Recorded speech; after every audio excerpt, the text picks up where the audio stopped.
Авторлық құқық туралы мәліметтерді жылырақ еркелететін боламыз. Бұл дисклеймер.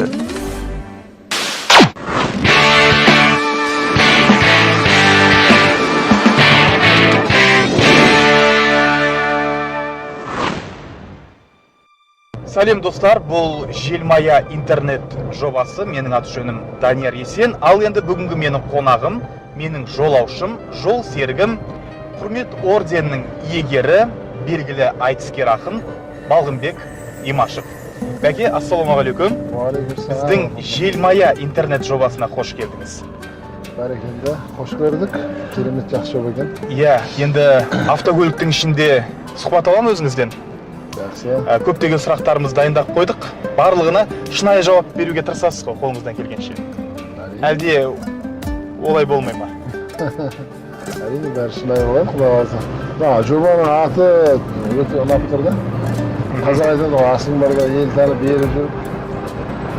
Атың барда жер танып желіп жүр. Сен атың Желмаямен желіп жүр. Мынандай сұхбат құрғаны қандай керемет жарасым. Көрейік жарнамалап Желмаяны, құшағын көрерменге кең жаяды ой жайлауға. Ой деген ай? Айтыстан қайда кетем мен алыстап, Балғынбек ақыныңмын мен баяғы ой жайлауға. Осылай сұхбаттарды беріп жүріп, эфирден Желмаяны көріп жүріп, халыққа қадау-қадау ой айтайық. Даниярмен бір көлікте желіп жүріп ой жайлауға. Ай, бәрекелді. Рахмет, бәке, көп-көп рахмет. Ал енді біздің бәке дәстүрлі сұрағымыз, барлық қонақтарымызға бірінші осы сұрақты қоямыз. Нұрсұлтан қаласына қай уақытта және қашан, қандай мақсатта келдіңіз? Мен келгенде қала Нұрсұлтан емес етін. Ол кезде Ақмола. Жоқ, Астана етін. Астана. Қанша жыл бұрын келдіңіз? Мен алғаш 98 жылы Шабыт фестиваліне, алғашқы болған Шабыт фестиваліне, тұңғыш рет өткізілген Шабыт фестиваліне қатысушы ретінде келдік. Астананың көшіп келгенде бір жыл болған болатын, 98 жылы. Шабыт фестивалі сол кезде жаңадан басталған, ол кезде халықаралық емес республикалық болды ең алғашқысы. Сол Шабыт фестиваліне ақындар айтсын деген номинация болған ол кезде. Сол Шабыт фестиваліне лауреатымыз, алғашқы лауреаттарымыз. 98 жылы келдік, ол кезде бұл сол жағалау жоқ деген, оң жағалауда болдық. Кейін 2000 жылы мен магистратураны бітірдім Алматыдан, өзім Әл-Фараби атындағы ұлттық университет. Казгу, бұрынғы. Казгудың филфагын бітірген, филология факультетін. Кейін сол магистратурасын бітірдім, әрі Республикалық қазақ радиосында қызметімді бастаған болатын. Сол радиода істеп жүрген кезімде 2000 жылы көшіп келдім. Дәл айтайын саған осы ата заңымыздың мерекесінің қарсаңында 29 тамыз күні көшіп келдік. 2000 жылы. Датасына дейін біледі екенсіз. Сағатына дейін. Қай пойызым келді.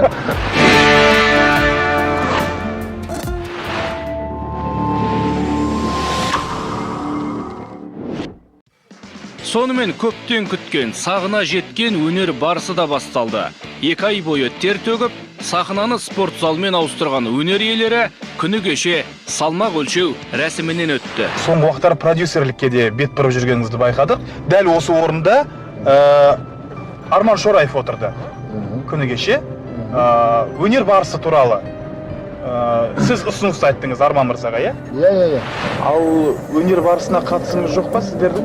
Өнер барысы Балғынбек бауырымыз былтыр жылдың аяғында өзі келіп, осылай батасын алғанда, әреке қарсы. Алдыңызға кіріп шықты? Әрине. Біз қолдадық, өйткені ол да қазақ күресінің насихаттауының бір түрі деп ойлаймын. Өнер барысы қалай? Бұл сіздің жеке продюсерлік жобаңыз ба? Енді бұл жоба біз республикада ең алғаш бүкіл өнер адамдардың басын қосып біз өткізгенмен, бұл жоба бұрыннан бар екен. Әр облыстарда өткен өнер адамдарының арасында мысалы Маңғыстауда өнер барысы өткен, ол Маңғыстаудағы өнер барысында Нұрлан Мұсаев жеңімпаз болған деген сияқты. Көкшетауда өткен, анда өткен, мында өткен өнер барысы деген әр облыстарда өткен, бірақ республика бойынша өтпеген екен. Сонымен Арман мырзаға барып айттым, аға, осы өнер адамдары мына Қазақстан барысы жалпы өте бір керемет жоба болды. Қаншама жастардың қазақ күресіне бет бұруына, қаншама қазақ күресінің залдарының ашылуына, қаншама қазақ күресінің айналысқан адамдардың бүкіл қазаққа тұлға болып танылуына, мысалы Ыстыбаев, Нұғымаров, кім Тұрсынов, Ұлан Рысқұл дегендерді бұрын қазақ білмейді. Қаншама шетелден жарыстарға барып қазақтың туын желбіретіп жүрсе де олар танымайды. Қазір бұлар бір қазақтың мақтанышына айналып кетті. Соларға еліктеп өседі балаларымыз. Айбек сияқты боламын, Бейбіт сияқты боламын, Ұлан сияқты боламын деп қандай керемет. Сондықтан да осы жоба өте жемісті болды дағы, кейін жалғасында халық барысы, Евразия барысы, әлем барысы, жас балалардың арасындағы тағы бір жарыс ұмытып қалмадым. Сондықтан енді әскер барысы деген шықты. Енді өнер адамдары да спортқа жақын болса, неге өнер адамдарының неге насихаттамасқа өнер адамдарының арасында?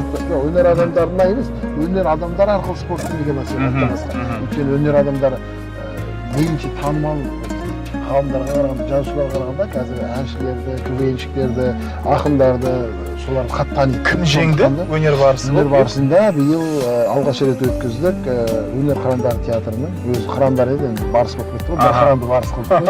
Сырымбет деген бауырымыз. Сырымбет жеңді. Өнер барысын. Екінші орынды кім алды? Екі барыс болды ғой. Екі өнер барысы болды. Екі салмақта болды. Екі барыс шығарды. Және біреуі үлкен салмақ дәрежесінде Сырымбет болды. Екінші кіші салмақ дәрежесінде Асқар Төлешов. Екеуі де спортқа жақын жігіттер негізі. Қазақ жастарына өте екпін берген.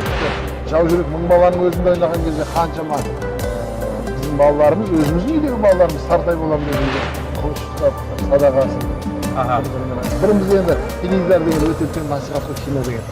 Бала күнімізде Д'Артаньян боламыз деп біз қылыштап жүреміз. Д'Артаньян, Атос, Портос.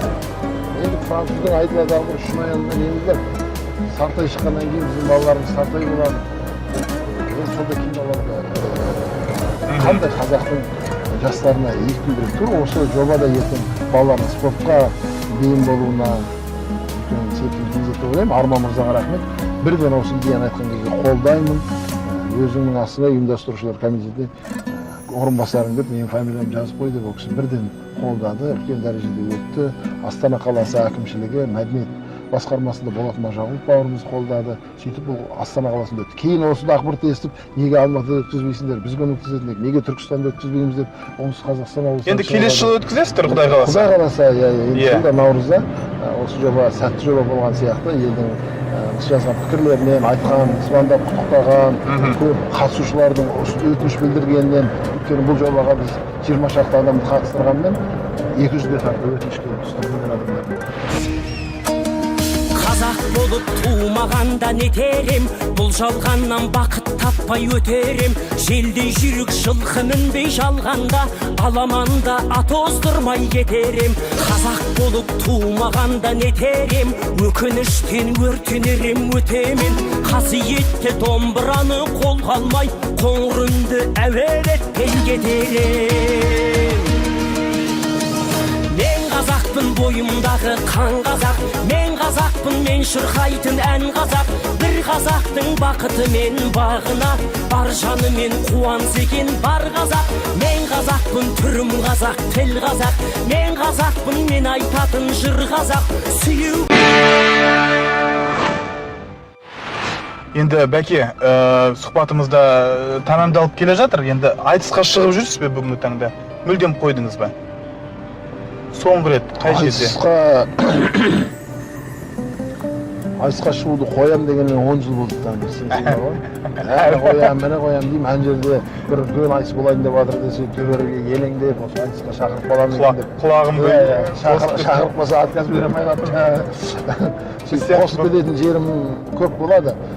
Енді айтыстан жастарға жол береміз деді қой. Жастарға жол береміз дегесін бәйге тігіп атқан айтыстарға қатыспаймын. Бірақ кейбір жобаларда, концерттерде, бір шараларда Біз сияқты болып алыстап кете алмаймыз ғой. Біз сияқты болып жүрсіздер ғой, телевидениеден кетем дейміз де. Айналып, сол маңайда жүреміз, сол сияқты. Бәке тағы да алғысымызды білдіреміз көп-көп. Рахмет сізге. Бүгін Желмая жобасының қонағы болған белгілі айтыс ақыны Балғынбек Имашев. Біздің каналға жазылуды ұмытпаңыздар, лайк басуды да ұмытпаңыздар, және астына комментарий міндетті түрде жазыңыздар. Бұл Желмая интернет жобасы. Келесі кездескенше аман сау болыңыздар. Назарларыңызға рахмет, аман саулықта жүзгенше.